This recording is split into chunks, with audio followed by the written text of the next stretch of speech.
Morning everyone, তোমরা সবাই কেমন আছো? আমি ভালো আছি। আজকে সোমবার, হচ্ছে শ্রাবণ মাসের চতুর্থ সোমবার, মানেই হচ্ছে লাস্ট সোমবার। আজকে তো সেদ্ধ খাবো, আজকে উপোস আছি, সেদ্ধ খাবো। মানে প্রত্যেক সোমবার যেই জিনিসটা করি শ্রাবণ মাসে প্রত্যেকটা সোমবার, সেইটাই আজকে উপোস রয়েছি, পুজো টুজো দিয়ে তারপরে এক সেদ্ধ ভাত খাবো। আর রাত্রে যাই হোক লুচি ফুচি কিছু একটা করবো।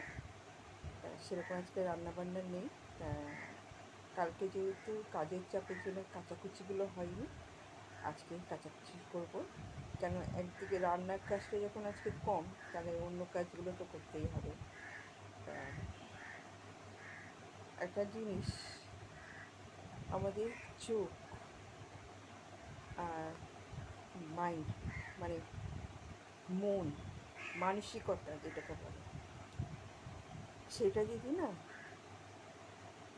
পরিষ্কার থাকে, কোনো সবসময় কোনো বাজে চিন্তাধারা, নজর, হ্যাঁ, না থাকলে দেখবে কোনো কিছু খারাপ লাগে না। আর যাদের এই জিনিসটা রয়েছে, নজর আর মনটা একদম নোংরা, তারা কিন্তু একটা ভালো কিছু দেখলো সেটাকে খারাপ মাইন্ডে সবসময় ধরে। তা কালকে আমি যখন একটা গুড মর্নিংয়ের ছবি পোস্ট করেছি, সেখানে একজন বাজে কমেন্ট করেছে। যাই হোক, আমি এইসব বাজে কমেন্টে এমনিতেও সেরকম আমি কোনো ওই আই লাভ ইউ এইসব যারা কমেন্ট করে তাদেরকে তো আমি রিপ্লাই তো দিই না, প্রথম কথা। দ্বিতীয় কথা হচ্ছে, আর এরা এই ধরনের যারা কমেন্ট করে তাদেরকে একদম আমি সরাসরি, আমি আমার মানে গাছের ডাল কেটে বাদ দাও,